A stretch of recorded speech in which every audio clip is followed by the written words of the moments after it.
ఉత్తరప్రదేశ్లోని బుడాన్ జిల్లాలో 20 ఏళ్ల యువతితో 23 ఏళ్ల సునీల్కు మే 17న పెళ్లి జరిగింది. పెళ్లి కూతురు అత్తారింట్లో 9 రోజులుంది. ఆ తర్వాత పుట్టింటికెళ్ళింది. అయితే ఆ పుట్టింటి నుంచి అట్నుంచి అటే వెళ్ళిపోయింది. అదే ప్రియుడితో కలిసి లేచిపోయింది. దీంతో తన భార్య కనిపించడం లేదని భర్త పోలీసులకు ఫిర్యాదు చేశాడు. ఇక ఎలాగోలా పోలీసులు కష్టపడి పట్టుకున్నారు. ఆ నవవధువు కూడా వస్తూ తన ప్రియుడిని కూడా పోలీస్ స్టేషన్కి తీసుకొచ్చింది. మరేంటమ్మా ఇప్పుడు పరిస్థితి అంటే, నేను ఖచ్చితంగా నా ప్రేమికుడితోనే కలిసి జీవిస్తానని పోలీసులకి కుటుంబ సభ్యులకి భర్త ముందే తెగేసి చెప్పింది. దీంతో పోలీసులు 2 కుటుంబాలకి నచ్చజెప్పి పంపించేశారు.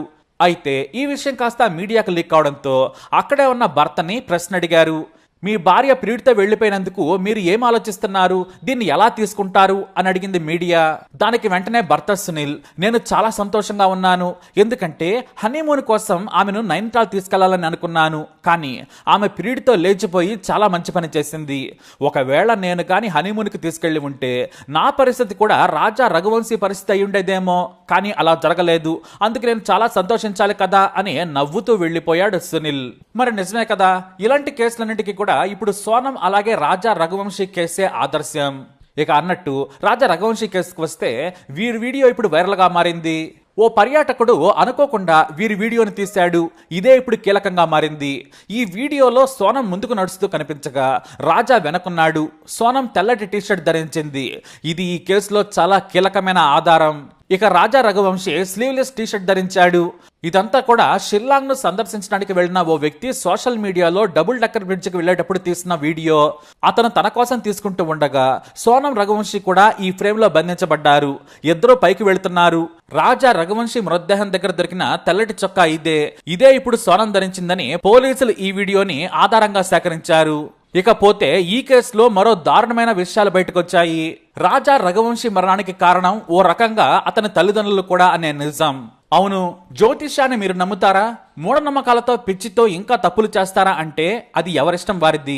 ఎందుకంటే జాతకాలు కలవలేదని ఎంతో మంది చాలా మంచి సంబంధాలు కూడా వదులుకుంటూ ఉంటారు. ఎందుకంటే అదో పిచ్చి. వాస్తవానికి ఇప్పుడు తమ పిల్లలకు జాతకాలు చూసే తల్లిదండ్రులు ఒకప్పుడు ఏవీ చూడకుండానే పెళ్లి చేసుకున్నారు. వాళ్ళు హాయిగానే కాపురం చేస్తున్నారు. కానీ తమ పిల్లల దగ్గరకు వచ్చేసరికి ఇలా జాతకాలతో వారి జీవితాలను నాశనం చేస్తూ ఉంటారు. ఒకవైపు పిల్లలకు వయసు మీద పడుతున్నా కూడా ఈ పిచ్చి మాత్రం వదులుకోరు. ఇంతలా ఎందుకు చెప్పాల్సి వస్తుందంటే, మేఘాలయ హనీమూన్ మటర్లో హత్యకు గురైన రాజా రఘువంశీ ప్రాణాలు లేకుండా చేసింది కూడా ఈ జ్యోతిష్యమే. ఇంకా చెప్పాలంటే రాజా రఘువంశీ సోనములను కలిపింది కూడా ఈ జాతక పిచ్చే.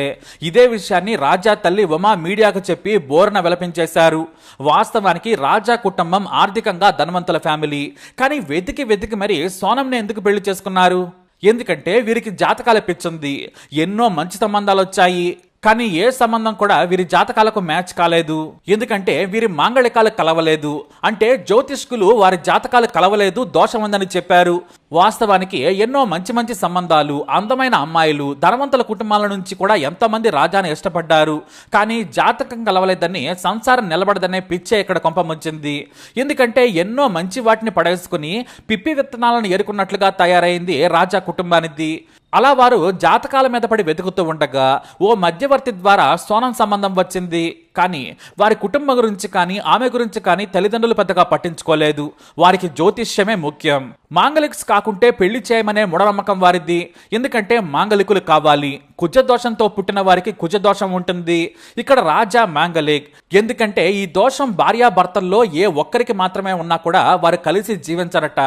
దోషం ఉన్న వాళ్లకు కోపం ఎక్కువగా ఉంటుంది. అధికంగా డామినేషన్ చూపిస్తారు. చివరకు భార్యతో కూడా పోటీ పడతారు. ఒకవేళ భార్యకు ఉంటే భర్తతో పోటీ పడతారు. భర్త కంటే తానే గొప్పని కూడా దోషం ఉన్న మహిళలు ప్రవర్తిస్తారు. ఇలాంటి వారికి పెళ్లి చేస్తే విడిపోతారు. ఈ దోషం ఉన్నవారు దూకుడుగా ఉంటారు. చివరకు గొడవ పడి విడాకులు తీసుకునే వరకు రావచ్చు, లేదా శాశ్వతంగానే విడిపోవచ్చు. అలా కాకుండా ఇద్దరు మాంగలికులు పెళ్లి చేసుకుంటే మాత్రం ఎలాంటి దోషం ఉండదు. కుజగ్రహం యొక్క ప్రతికూల ప్రభావాలు తొలగిపోతాయి. అలా కాకుండా దోషం ఎక్కువగా ఉంటే వ్యాపారం సరిగా నడవదు, సంసారం నిలబడదు, చివరకు జీవితం భ్రష్టపట్టిపోతుందనే మూఢనమ్మకం చాలా మందిలో ఉంటుంది. వీళ్ళప్పుడు తీవ్ర ఒత్తిడికి లోనవుతారు. అయితే ఈ దోషం ఉన్న వారికి శాశ్వతంగా ప్రతికూలతలు తొలగించే పూజలు కూడా ఉన్నాయి.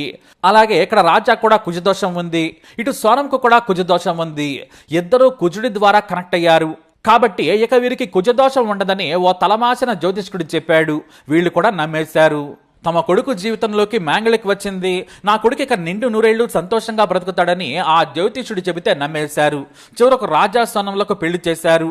అయితే పెళ్లైన 4వ రోజే తాను ఓ పెద్ద మాంత్రికుడి దగ్గర పూజించి తెచ్చాను, దీన్ని ఇంటి గుమ్మానికి కట్టమని తన అత్త ఉమ్మకి కొన్ని పదార్థాలు వస్తువులతో కలిపిన ఓ బండిల్ ఇచ్చిందట. అదో కట్ట మాదిరిగా ఉంది. సోనం కోరిక మేరకు రాజా తన ఇంటి ప్రధాన డోర్కి ఆ బండిల్ని వేలాడదీశాడు. దీన్ని వేలాడదీయడం ద్వారా ఇంట్లోని వారిపై ఎలాంటి చెడు శక్తుల ప్రభావం చూపలేవని సోనం రాజాకి చెప్పింది. అప్పుడు రాజా తండ్రి కూడా ఈ విషయాన్ని పెద్దగా పట్టించుకోలేదు. కానీ ఇప్పుడు హత్య తర్వాత దీన్ని కూడా హైలైట్ చేశారు. ఆ టైంలో నిజమే అని నమ్మిన రాజా తల్లి ఉమ్మ కోడలు ప్రేమగా ఇచ్చిందని గుమ్మానికి కట్టారు. తన కుటుంబం ఇప్పటి నుంచే బాగుండాలని కోరుకుంటుందని ఆమె ఎంతో సంతోషించింది. కానీ కొడుకుని హనీమూన్ పేరుతో మేఘాలయకు తీసుకెళ్లి చంపుతుందని ఎవ్వరూ ఊహించలేదు. మరి చివరికి జ్యోతిష్కుడికి కూడా ఈ జాతకం తెలియదు. మరి ప్రియుడితో కలిసి అమాయకుడైన రాజాను చంపేందుకు ప్లాన్ చేసింది. 2-3 ప్లాన్స్ ఫెయిల్ అయ్యాక 20 లక్షల సుపారీ చెల్లించి భర్త రాజాను హత్య చేయించింది. మొగుడిని చంపుతుంటే సినిమా చూసినట్లు చూసింది నీచురాలు సోనం. మరి ఇద్దరు మ్యాంగలికులు పెళ్లి చేసుకుంటే నిండు నూరేళ్లు బ్రతుకుతారని కలిపిన ఆ జ్యోతిష్యుడు ఇప్పుడు ఏం చెబుతాడు? ఏకంగా భర్తనే చంపించింది నీచురాలు. ఇక ఈ జాతకాలు గ్రహ బలాలు ఎక్కడున్నాయి?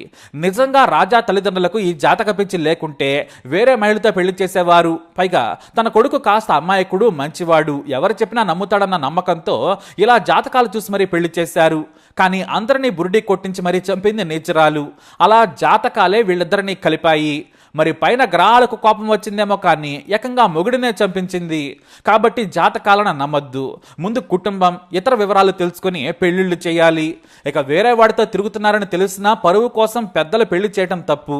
బలవంతంగా చేస్తే ఫలితాలు ఎలానే ఉంటాయి. హత్యలతో ఉన్న పరువు కాస్త పోతుంది. అలా ఇద్దరినీ జాతకమే కలిపింది. అదే జాతకం విడదీసింది. పాపం రాజా ప్రాణాలతో ఈ లోకంలోనే లేకుండా పోయాడు. కోడలే చంపించిందని తెలిసాక ఆమె ఇంటి గుమ్మానికి కట్టించిన తాంత్రిక తాయెత్తును వాళ్ళు వెంటనే తొలగించేశారు. పైగా అది తమ కుటుంబంపై చేసిన తాంత్రిక పూజేమనని కూడా భయపడుతూ ఉన్నారు. కానీ ఇవన్నీ కూడా మూఢనమ్మకాలే అనేవి నిజం. మరి ఈ దోషాలపై, జాతకాలపై మీరేమంటారు? మీ అభిప్రాయాన్ని కమెంట్ ద్వారా తెలియజేయండి. ఈ వీడియో అప్డేట్స్ కోసం మా ఛానల్ ఫాలో అవ్వండి. అలాగే తప్పకుండా సబ్స్క్రైబ్ చేసుకోండి.